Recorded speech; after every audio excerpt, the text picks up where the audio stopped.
Hello, my name is Debra Williams, and I'm the CEO of Building Resilient Communities. And our mission is to provide disaster preparedness training and education programs to families, to youth, businesses, as well as community and faith-based organizations across Southern California. And today, I'd like to address a question that has come up for us as a nonprofit.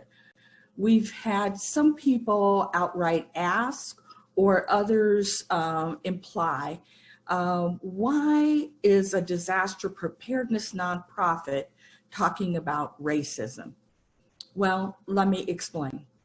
Building Resilient Communities is committed to helping communities be more resilient. And studies have shown that systemic racism impacts our health, our employment, housing, and many other areas of our lives. And that really doesn't change when natural disasters occur.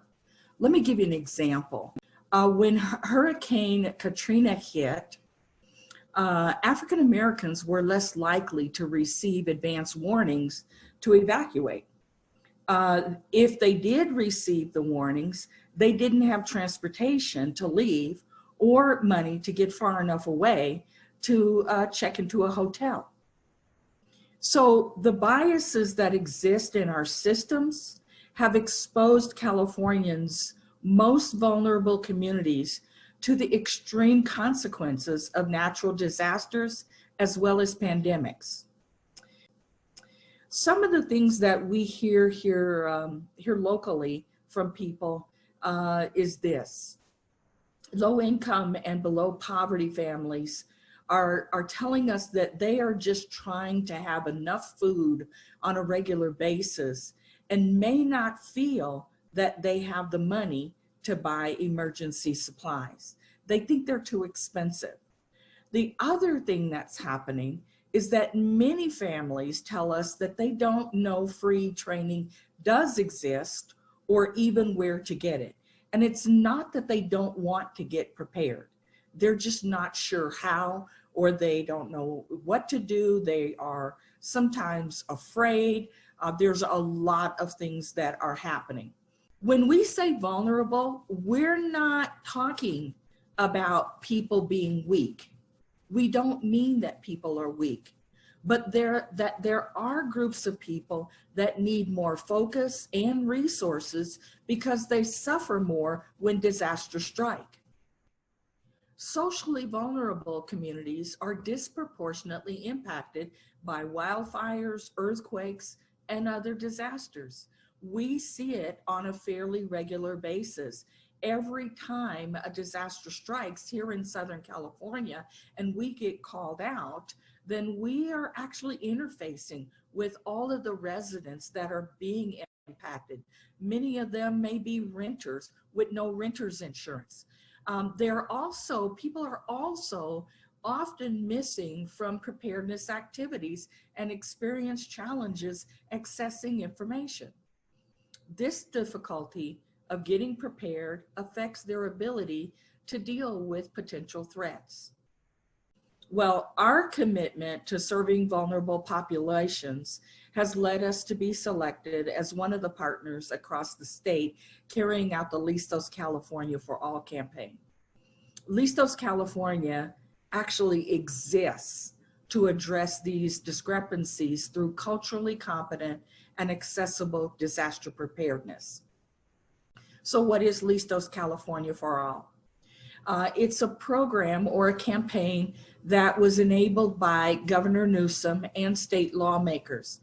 It's designed to better prepare people most at risk for natural disasters. It enables you to better protect yourself, your family, and your community. Let's face it, not all communities are equally prepared to face natural disasters or public health emergencies.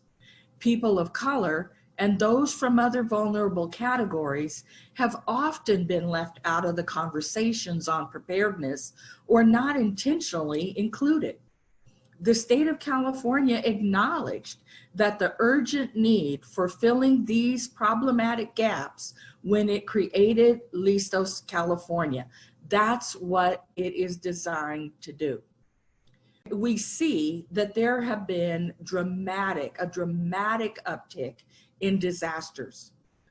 Think about it. Prior to 2002, disasters averaged between 0 to 5 per year.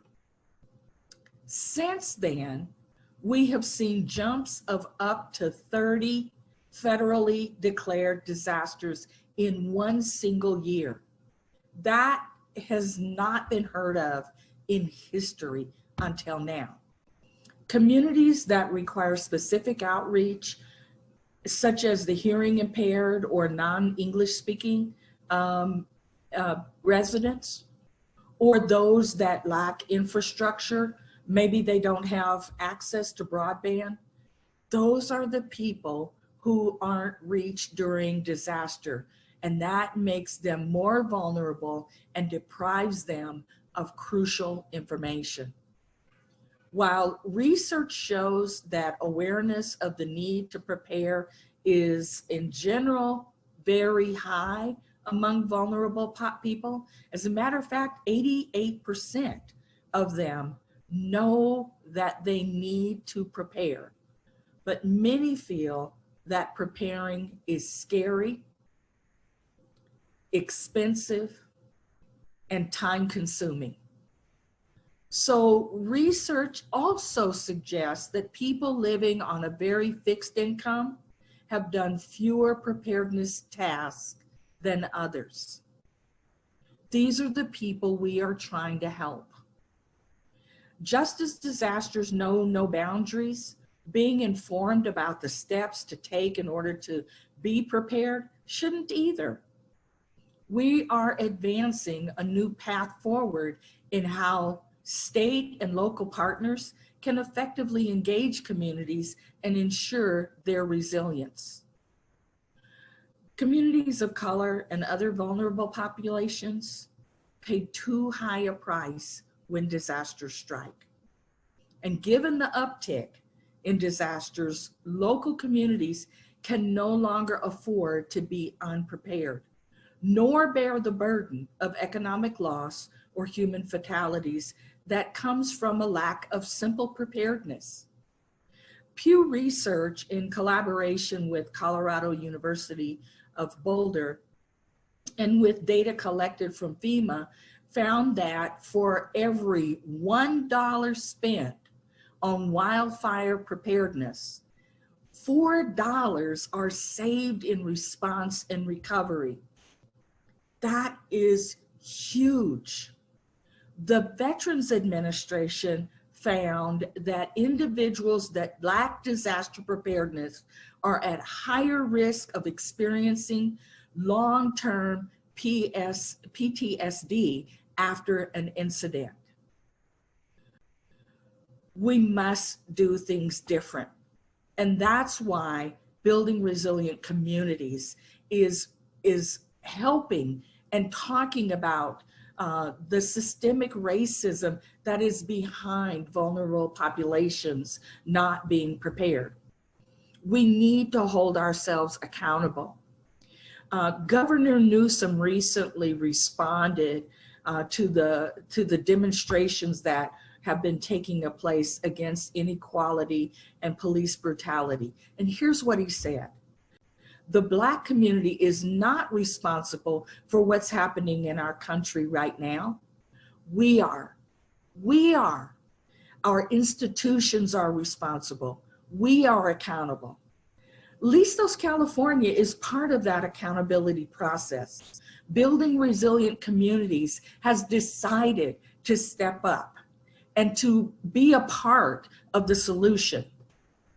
Another quote from the governor, he said it best when he said, "We have an obligation to reconcile the fact that our fate is tied to the fate of others." I want you to let that sink in for a minute.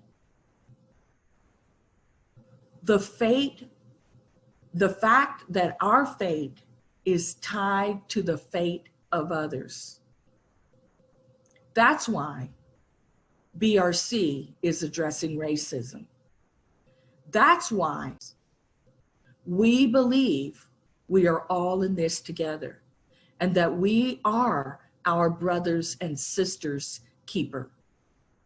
We stand on scripture, Isaiah 58:12, that says, "Those from among you shall build the old waste places.